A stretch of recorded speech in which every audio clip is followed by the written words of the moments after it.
this discussion is on prejudice, the roots of prejudice. Let me introduce you to the four participants. From Iceland is Bjorn. Bjorn, who always has something new up his sleeve and who told us last night that in Iceland you can fish for boiled trout. How do you do that, Bjorn? Oh, yes, there is, on one place on the north coast of Iceland, there is a cold brook, and there is a trout in the brook. And there is a nearby hot spring, and the water from the hot spring flows to the brook, and it floats on the surface on the cold water. And if you catch the trout, you can pull him up to the hot upper layer and let him stay there for 4 or 5 minutes, and then you will get boiled trout. But I can add that this is a story which we usually tell American tourists. Oh, so we won't take it too seriously. From Malaya is Lehup Swan, a Chinese girl who will be 18 tomorrow. From the Philippines is Patsy Pagaduan, who is the baby of the group, 15 years old, but close runner-up is Saroj Chawanaviraj from Thailand, who is really only 15 too. Now, roots of prejudice. We started this discussion, I guess, on the train going out to St. Louis when Saroj from Thailand happened to mention that when Thai people talk about Westerners, they never refer to us as he or she, but only as it. And suddenly we began to see how Thai children, from practically the moment they start to talk, get a prejudice that Westerners aren't really quite human, aren't quite men or women, or sort of neuter. Tell us more about that, Saroj, will you? I don't know why we do like that. Even if we like foreigner, we wouldn't say he or she is nice. We would say it is nice. I've called them like this since my childhood. But after I came here and wanted to write a letter home to tell about my host students and the friends here, I thought there was no reason to call them like this, it. So I wrote he or she instead of it. But I wonder what my parents and my friends will think, because it doesn't sound familiar to Thai people at all. Do you know the color the water becomes when we wash rice in it? Yes, kind of muddy white. Yes. If one of our people behave in a Western way, we'll insult him by asking him, do you want to be the man with the rice water eyes? In Chinese, we do not refer to Westerners as white men. We call them red foreign devils. Why do you call us such interesting names? Well, you aren't really white, you know, you're more pink. And I think that in the beginning, when we saw people with light or reddish hair, it was strange to us because they do not have normal hair, which should be black. And we also refer to English monkeys. So But tell me, Suwan, are Asian prejudice mainly against white people like me? Oh, no. You see, it seems to me that Malaya is a land filled with more prejudices than anywhere else in the world. The Chinese do not like the Malays because they do not eat pork, which is the favorite food of the Chinese. And one spiteful story suggests that the Malays were descended from the pigs, and that is why they don't eat them. And we have prejudices against the Japanese, of course. And many Malayans are anti-British. And we are very suspicious of the Siamese because we say that they use black magic, and also because they did not fight against the Japanese. Well, it's true that the Japanese occupied our country in the Second World War, but they did not destroy it. Our country had been destroyed by invaders so many times before. At first, everyone thought that Japanese might win, but after that we changed our mind because we saw that Japanese would be defeated. But that was because our love to our country only. But after that, there was an English expression to Siamese talk to call the best person who change easily. Oh, we are very ashamed of it. Please don't use it anymore. I understand why you are prejudiced against Thailand. You know we have some prejudice against the Chinese too. Oh, do you? What are they? There are so many Chinese in my country, and they run nearly all the business, and they are very, very noisy too. Oh. And when we get on a bus, and there is only a small space left, the Chinese will rush in and take it. And if we get up to give the place to a little children or an old man, the Chinese will rush in and take it too. And if I sit between the two Chinese and they know each other, they start talking without carrying people in the middle. and sprinkle so much saliva that I have to stand up. That's not fair, Saroj. You're referring only to the uneducated class, and I think you're generalizing too much. Well, the situation is quite similar in the Philippines. There are too many Chinese around and they control almost all the business and trade. That's why Filipinos have sort of some despise for them. That's not fair. How can you despise them just because they are, well, intelligent and initiative? Oh. I don't think that would be fair either. That would be generalizing too much. Well, we even have a popular rhyme which runs like this: Inchik beho tu lulaway. And no, it means that Chinaman ruling Chinaman. And no Filipino would be glad to be called a Chinese. Well, we wouldn't want a Filipino to be called a Chinese. Well, I think Filipino prejudice against Chinese dates back to the time of the Spaniards, when they were allowed to live only in the swamp area outside the walls of Manila. They had to pay higher taxes, and they had to go on forced labor for a longer time. Excuse me, Patsy, but in my country we have a quite different opinion of the Chinese. We always think of the Chinese as very wise people, with the men with long white beard. Well, I think it's because you really didn't have Chinese in your country, that you really didn't have close contact with them. That's why you have that impression. Perhaps you had close contact only with the poor people, the uneducated ones? No. The low class? No. The average, I should say. I'm not There's the noisy, am rule, I? not the exception. Well, bubble. Do you have any prejudices? We've given Lei Hup Swan kind of a bad time here now. She seems to be taking it in her quiet way, may I say. Do you have any prejudices against other nationalities in the Philippines? Well, we have some prejudices against some people from India too. Well, in the Philippines, parents usually tell children awful stories about the Sikhs. By the way, they are those tall people from India who have long beards and wear turbans. Well, they usually say that these Sikhs catch children and put them in the sacks they always carry. I was always told this by my mother to frighten me into obedience when I refused to eat my vegetables, and it usually works. Well, war brought bitter feelings against the Japanese. Even nowadays in the Philippines, if a Japanese goes around unescorted in the slum districts of Manila, those crowded places, he wouldn't get out whole. He wouldn't only be killed, but he would be torn into pieces. He would be mobbed, and that's how they hate the Japanese because of the war. But there's a Japanese delegate in the forum who's just so sweet that I just can't keep a grudge against her. I like her very much. She's one of my best friends. You know, I feel the same way as you do, but I don't think that if a Japanese were to come to Malaya, he or she will be torn to pieces, because we are, well, better civilized people. And although sometimes I try to get rid of all my prejudices, Well, somehow let's try or you other, out, Swan. You said you had prejudices against the white men, pink men, and also against the Japanese. Now, suppose you had to choose whether you were going to marry a Japanese or a white European. Which would you choose?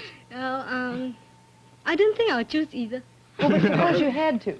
I think I'll remain a spinster after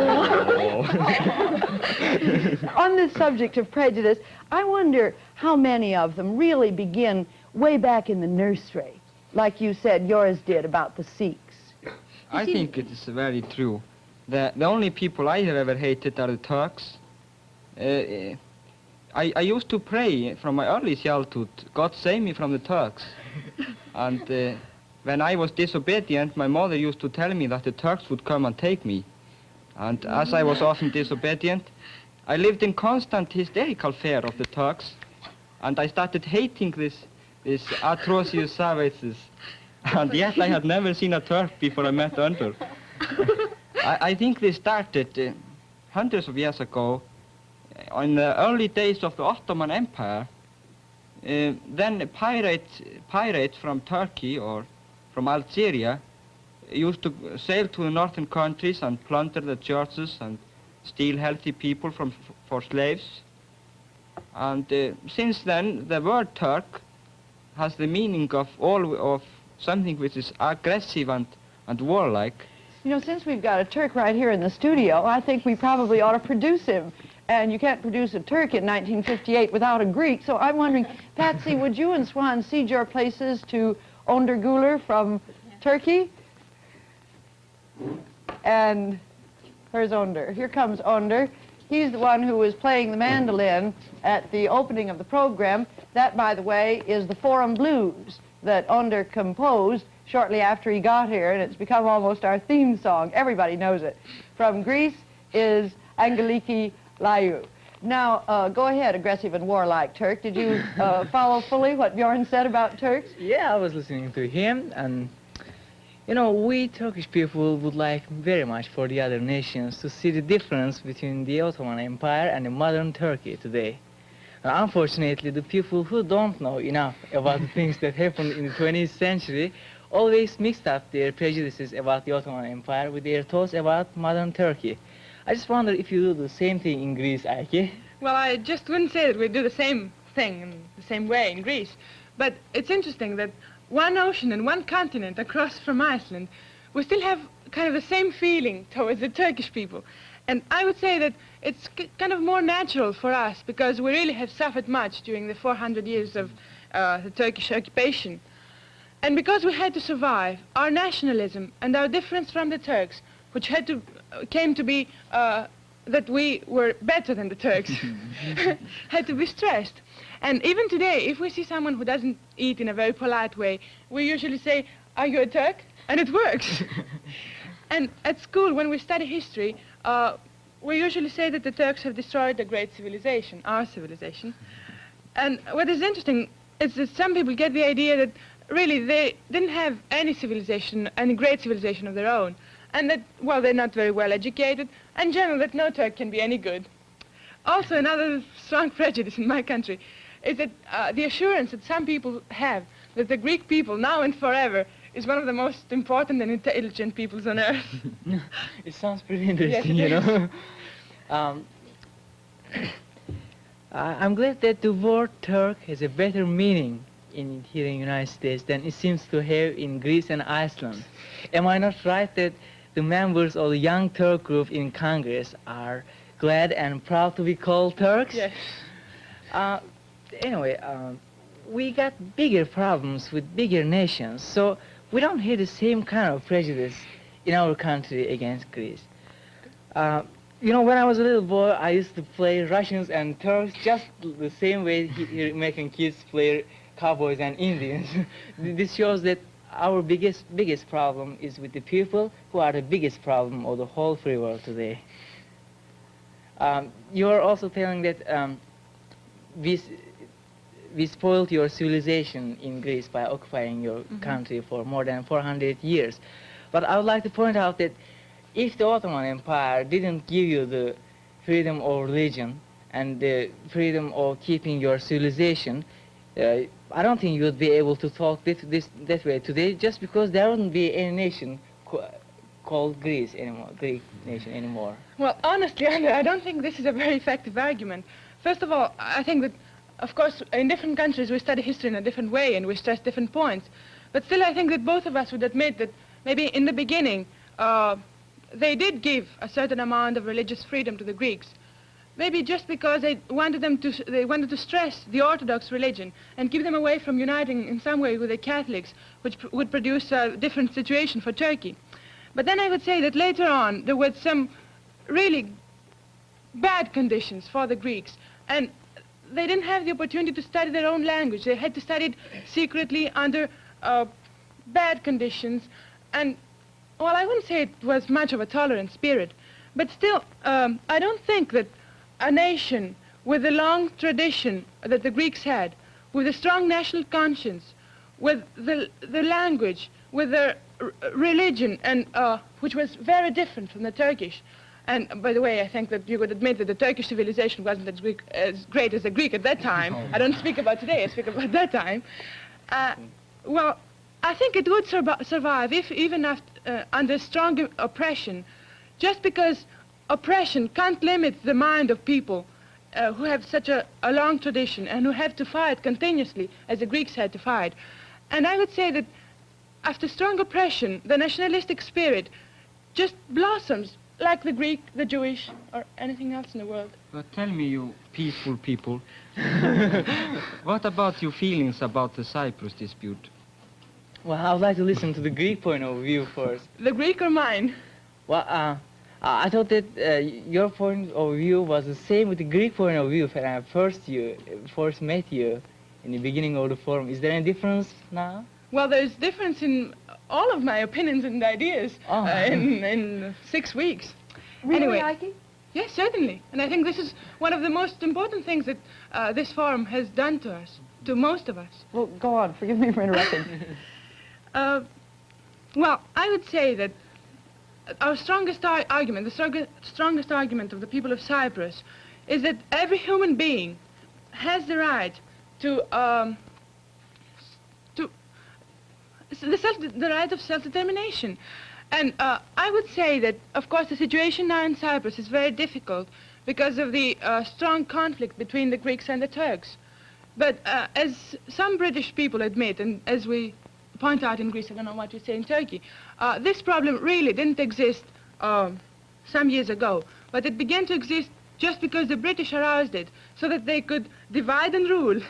And I would say that now that Great Britain doesn't have hold of the situation anymore. But I would say that Cyprus really was a part of Greece for many, many years, more than it was a part of Turkey. And of course your argument that it's near Turkey is very strong. Well, let's but I hear don't think Onder's it's the argument. strongest. Well, you say that self-determination is the most important thing for a place to be belonging to some other country. But we must also take consideration of the historical and geographical facts. As you know, Cyprus has been under Turkish rule for more than 300 years. And it's only 43 miles away from Turkey, and it's 150 miles away from Greece. You know, the Taurus Mountains, which are on the southern part of Turkey, just go under the sea and go up again. That makes it Cyprus. I mean, that's a part of Turkey. But of course, I realize that there are more Greek people in Cyprus than Turkish people. There are, I think, 300,000 Greek people and 120,000 Turkish people. And our opinion about Cyprus is not to have the whole part of the island. We wouldn't be so foolish to want that. I mean, there are so many people in Turkey who want it that way, but I just don't think that way because it's not the logical way. But I think that the northern part of the island, where there are more Turks, must be belonging to Turkey. So we will be sure that the rights of the Turkish people over there are given as well as the rights of the Greek people there. And I mean, if we have that part of island, we won't have so many things. I mean, there will be just a few more grapes and wine in Turkey and that's all, but we will be spending much money to defend that part of the island against the other nations who don't want the real peace over the world. You could realize how bad it would be if Russia had a base in Cyprus and control all the Europe. And as you realize, Turkey has a strong army, and if Greece has Cyprus, Turkey will be defending that part of the world against Russia indirectly because of NATO. But if we have it, we will be defending that part of the world against Russia very well. Don't you think that NATO is able to defend Cyprus? Well, if we will be in Cyprus, then we will be able to defend it by ourselves and by NATO. Defended by the British. May I speak, please? Well, first of all, I don't see why we wouldn't be able to defend Cyprus, as we are able to defend Greece, and we were able to defend it even after the after the disaster that had come after the Second World War. I won't go very far into that, but I would say that your historical argument is not too strong, because Greece, first of all, was under Turkish occupation for 400 years, and I still think that Turkey does recognize Greece as a nation now, and as a country now. And as for the geographical, it's strong, but look at Pakistan. It's divided by India. Still, it's one country, one nation. And, well, I don't think that many people in the island would really like the partition of the island. And I don't think that Greece would like for the island what I would like for it. Well, my point is that for some years, Cyprus could be sort of independent nation under the control of NATO. just so that the atmosphere is a little calm. And after that, we could have self-determination. And I think that the rights of the minority could be very much respected as they are in the northern part of Greece, while they are not in Turkey. Well, But don't you think now, Angelique, if Cyprus would be unified with Greece now, that 19.4% of the Turkish minority would suffer from the Greek rule? Honestly, I don't think so. I think that they wouldn't like it, and I think that it might start even a war. That's why I don't really think that Cyprus should unite with Greece. But still, I think that we do respect the rights of the Turkish minority in the north. But what about Cyprus being a Commonwealth of Britain, like the... I don't think Other the people of Commonwealth. there'll Cyprus be like still that. troubles in Cyprus, if Great Britain will be on Cyprus, yes. because all the fights and everything in Cyprus are because of just because the Great Britain does not give the same rights to every individual in the island, and that makes the problem. And as we are in the NATO with Greece, and I think it would be the best way to divide the island in two parts. I don't want the whole part of the island, but just a part of it. And because of the facts that I pointed that out, you told me that there had been a changement between your opinion about Cyprus before you came here and now. Would you please explain that to us? I mean, what difference did you feel you had by being here in the United States just about 2 months?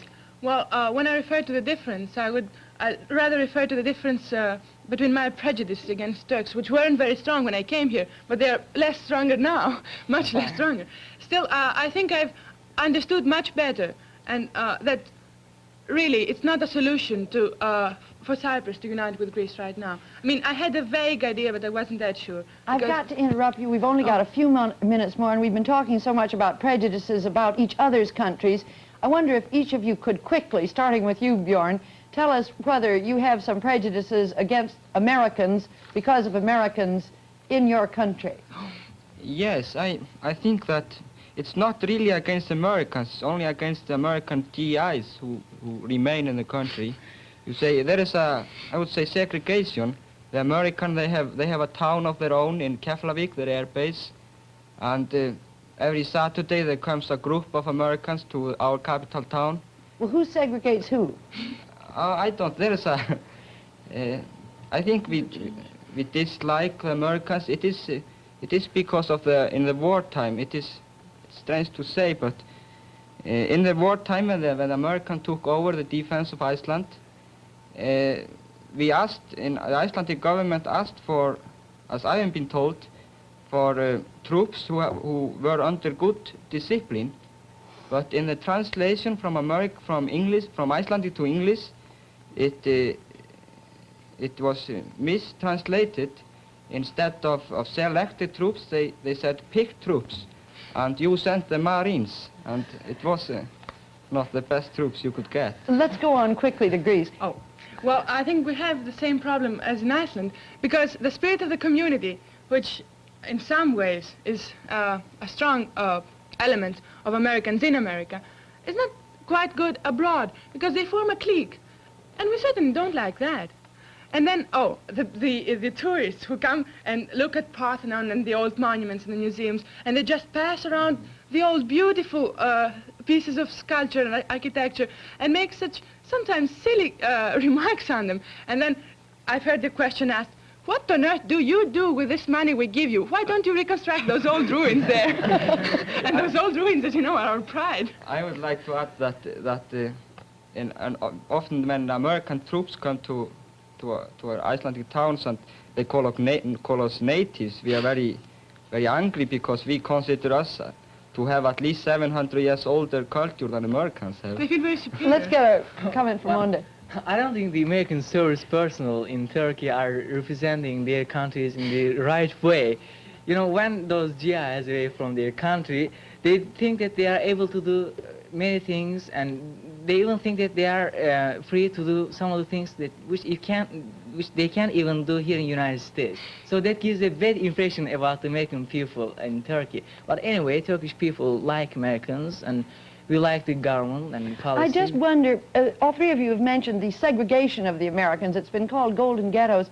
It makes me wonder whether the strength of America at home, which is the community feeling, the wanting to be together and cooperate with your neighbor, doesn't work against us abroad. Oh, yes. It works for us in this country, but when we carry it abroad, you feel we're segregated, really. Well, let's get a reaction quickly from Thailand. I'm sorry, our time's almost up. What about reaction to Americans in Thailand?